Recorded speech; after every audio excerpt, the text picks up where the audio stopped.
Hey guys, welcome back to another consistent video. I feel so accomplished, actually uploading a video within 2 weeks of the last upload. As expected, today I'm going to be reviewing episode 2 of Power Rangers Dino Fury, Sporix Unleashed. Be sure to tap the subscribe button and notification bell if you haven't already. You'll be notified as soon as I upload my next Power Rangers Dino Fury review. I know I'm a bit behind, but I'm hoping since the Kids' Choice Awards kicked Power Rangers off of the schedule, I will be able to catch up, even though the schedule change really doesn't make sense considering Power Rangers airs at 8 a.m. I guess just gives them an excuse to air SpongeBob for a 36th time that day. Also, be sure to check out all my socials at blackandblue572. All the links are in the description. I'd really appreciate your support on all of those.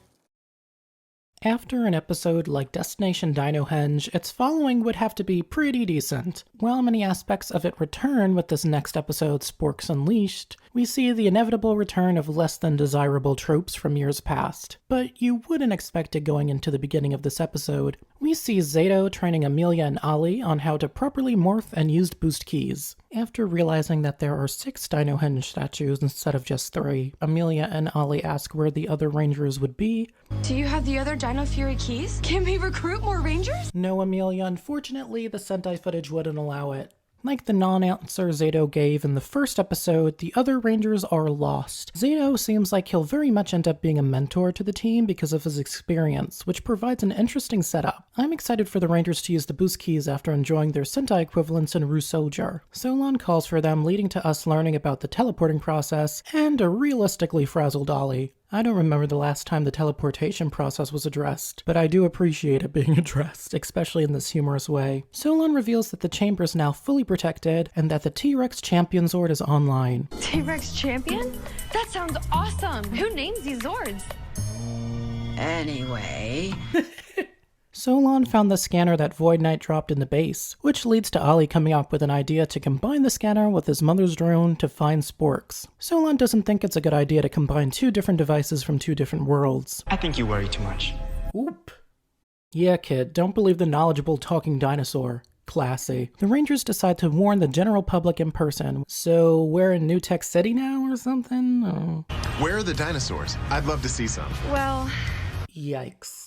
Which leads to Zato retracting his antennae to blend in. They warn Warden Garcia, where Dr. Akana explains that she's officially banned from Dino Henge. They're then mocked by the Warden over the Sporix warning, which I'm sure won't bite him in the ass. Ollie takes his mom to the side to ask for her help with his idea to track the Sporix, which I'm sure won't lead to the lesson of the day or bite him in the ass. While this is going on, Amelia and Zato, still dressed in his traditional Pine Ridge attire I may add, go to alert BuzzFeed, where we're greeted by a staff meeting led by her boss Jane, who introduces the end of her staff's motivation of ever climbing the ladder, and this season's nominee for unnecessary slapstick punching bag, J-Borg. We all knew this was coming at some point. Who demonstrates her speed by hastily forging Jane's signature. Hilarious. Fans were quick to point out that J-Borg's manufacturer shares its name with Operation Overdrive mentor Andrew Hartford. A nice reference to Hartford and his teenage robotic son who could. I don't see this leading to anything, but I appreciate the world building and imagining the possibilities. When they try to warn Jane of the Sporix, they're interrupted by a video being shared by one hatching into "Oh my god, Queen."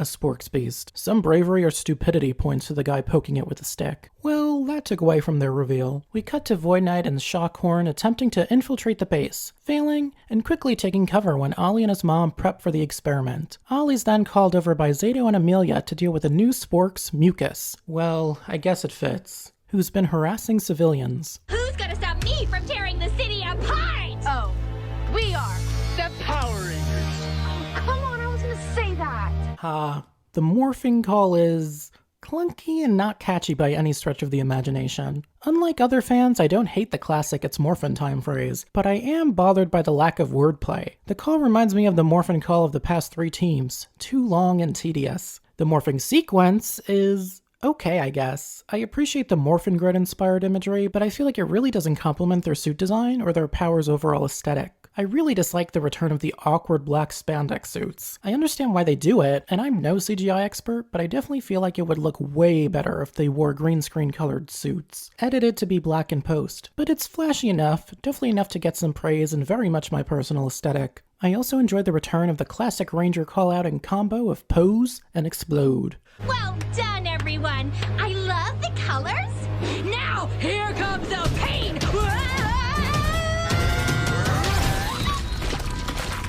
Huh. I had no idea it'd be that easy. Where's this amazing timing and humor coming from? I love her already.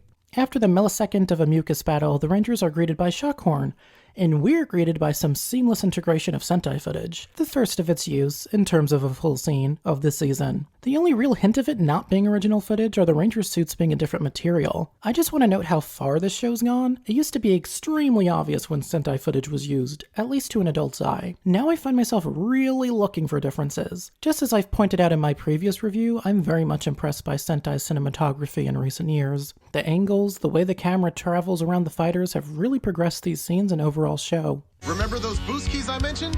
Indeed. My dude better hurry up, they're literally on the edge. Stink boost! Is he saying stink? Please don't fart. Please don't fart. Please don't fart. Anyone else notice the Latin-inspired instrumental during the transformation? I know it's probably coincidental. I can't say the word. I know it's probably coincidental, but it seemed like a wink to Rusoldier. The Rangers are then blocked from fighting Shockhorn by henchmen. After a back and forth between Mucus and an unamused Shockhorn, Mucus agrees to teleport away to team up with Void Knight. You have a boss? I love taking orders. Sign me up, Carsey! What? The Rangers teleport back to base, Amelia excited by boost keys. I want to try a boost key. Can it make me taller, stronger, faster? Make me stop believing in ghosts? What a dick. Amelia then reports that she was just notified that there's now an alert for the public to be mindful of Sporix. This leads to Ollie revealing that he's working on a new tracking system with his mom, completely disregarding Solon's warning, which leads to Zato urgently teleporting them to Dino Henge above them, where, shocker, Ollie screwed up. I know this is supposed to be a teachable moment for Ollie, but he's just been rubbing me the wrong way these past 2 episodes. Hopefully this knocks him down a peg. The Rangers jump into battle to protect Dr. Arcana from the Sporix beasts who are attempting to force her to show them where the other Sporix are located. While the Rangers fight Shockhorn and Void Knight, Mama defends herself from Mucus and uses her drone to crash into Void Knight and Shockhorn, effectively knocking him into the sky, Team Rocket style, destroying both devices in the process, which leads to Void Knight and Mucus retreating. Ollie puts on his best mask-for-mask voice, as to not reveal his identity, to check on his mom, but Mom always knows and she recognizes something about this Blue Ranger. Amelia and Ollie get to test out some boost keys, specifically the Gravity Ball and Hyper Boost keys, against a freshly grown Shockhorn, to little success, while Zato deploys his Zord. Once Rexy finally arrives, Zato transforms it into the T-Rex Champion Zord Battle Mode. The cockpit is gray, with the design's unique aspect really only being its rigid lines. I'd say I'm disappointed, but this has literally been the go-to for most of the past decade. Zato runs into battle with the amazing Sentai footage taking center stage. I just love this sword's agility. Tail lash! Tail lash. Shockhorn takes a T-Rex fist to the face as Zato summons his unnecessary roleplay product placement, his Mega Fury Saber, to unleash his T-Rex Chomp final attack, destroying and turning Shockhorn back into a Sporix in the process. Immediately after, Zato explains that blowing up a Sporix beast only reverts it back to a more powerful Sporix. I guess it somehow gives it a power boost, but before the Rangers can get to it, Void Knight collects it. The Rangers go back to base with Ollie's tail between his legs and apologizes. "I'm sorry, sir. Sir? Over here. I didn't see you issue that apology towards Solon's direction. Could you maybe do that?"